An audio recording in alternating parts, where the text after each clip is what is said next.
Good morning to all of you. Class 8, Subject Social Science, Chapter 9, The Making of the National Movements, 1817 1947. Dear students, आप अपनी book का page number 121 निकालेंगे। वहाँ से आज हम पढ़ेंगे द मार्च टू दांडी। तो दांडी मार्च के बारे में आप पढ़ेंगे। Purna Swaraj would never come on its own. It had to be fought for. In 1930, Gandhiji declared that he would lead a march to break the salt law. तो पूर्ण स्वराज अपने आप आने वाला नहीं था। इसके लिए लोगों को लड़ाई में उतरना था। 1930 में गांधी जी ने ऐलान किया कि वह नमक कानून तोड़ने के लिए यात्रा निकालेंगे। उस समय नमक के उत्पादन और बिक्री पर सरकार का एकाधिकार होता था। According to this law, the state had a monopoly on the manufacture and sale of salt. Mahatma Gandhi, along with other nationalists, reasons that it was sinful to tax salt. तो उस समय नमक के उत्पादन और बिक्री पर सरकार का एकाधिकार होता था। महात्मा गांधी और अन्य राष्ट्रवादियों का कहना था कि नमक पर टैक्स वसूलना पाप है।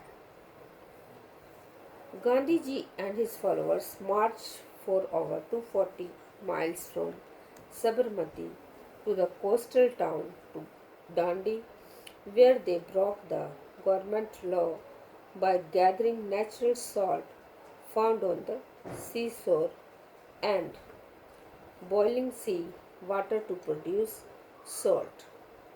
तो गांधी जी और उनके अनुयायी साबरमती से 240 किलोमीटर दूर स्थित दांडी तट पैदल चलकर गए और वहां उन्होंने तट पर बिखरा नमक इकट्ठा करते हुए नमक कानून का सार्वजनिक रूप से उल्लंघन किया। Peasants, tribals and women participated in large number. A business federations published a pamphlet on the salt issue.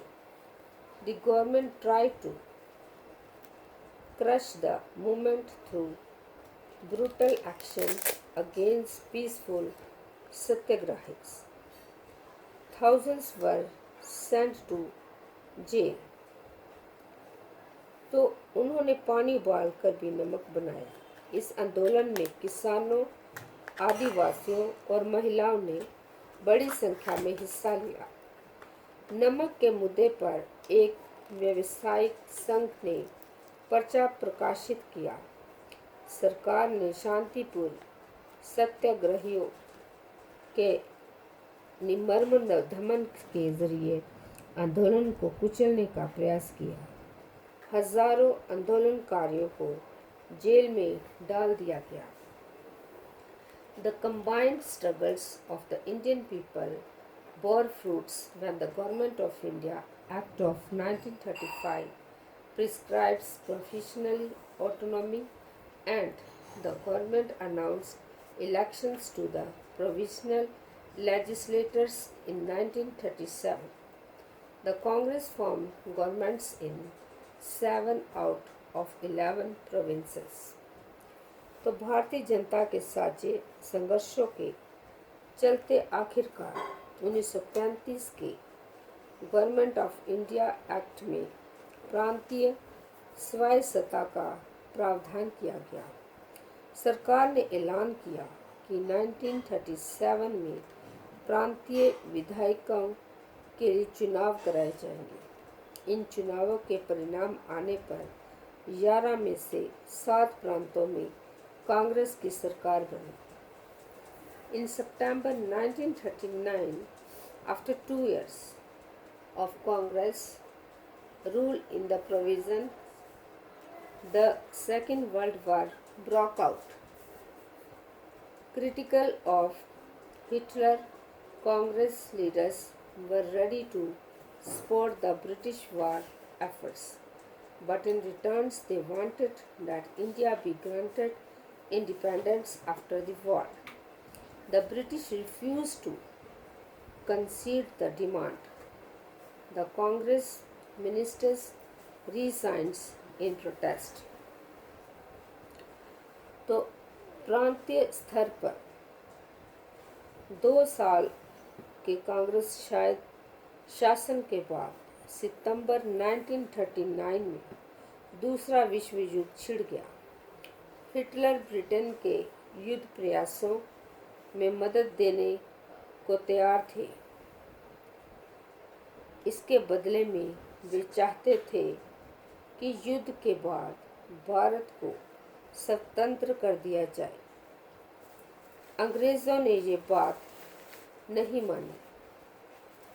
कांग्रेसी सरकारों ने विरोध में इस्तीफा दे दिया। तो it takes a loud voice to make the deaf hear. इनकलाब जिंदाबाद। तो बहरे कानों को सुनने के लिए धमाके की ज़रूरत होती है। तो इनकलाब जिंदाबाद। Revolutionary nationalists such as Bhagat Singh, Chandrasekhar Azad, Sukhdev and others wanted to fight against the colonial rule and the rich exploiting classes through a revolution of workers and peasants. तो भगत सिंह, चंद्रशेखर आज़ाद, सुखदेव और उनके जैसे अन्य क्रांतिकारी राष्ट्रवादी औपनिवेशिक शासन तथा अमीर शोषण वर्गों से लड़ने के लिए मजदूरों और किसानों की क्रांति चाहते थे। For this purpose they founded the Hindustan socialist Republican association in 1928 at Firoz Shah Kotla in Delhi.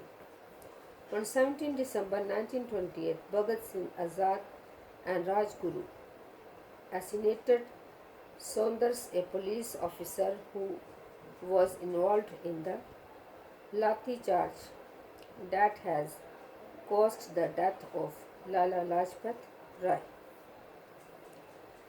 तो 1928 में दिल्ली स्थित फिरोज शाह कोटला में हिंदुस्तान सोशलिस्ट रिपब्लिकन एसोसिएशन की स्थापना की थी। 17 दिसंबर 1928 को भगत सिंह, चंद्रशेखर आज़ाद एवं राजगुरु ने लाला लाजपत राय पर लाठीचार्ज करने वाले सांड्स नामक पुलिस अफसर की हत्या की थी। इसी लाठीचार्ज के कारण बाद में लाजपत राय की मृत्यु हो गई थी। तो डियर स्टूडेंट्स, अभी ब्लैक बोर्ड पर होमवर्क लिखा है। तो आपका होमवर्क है, why did Mahatma Gandhi decided to break the salt law. इसका आंसर है, Mahatma Gandhi decided to break the salt law because it established the monopoly of the state on the manufacture and sale of salt. इसको आपने copy पे लिखना है और याद करना है। Thank you and have a nice day.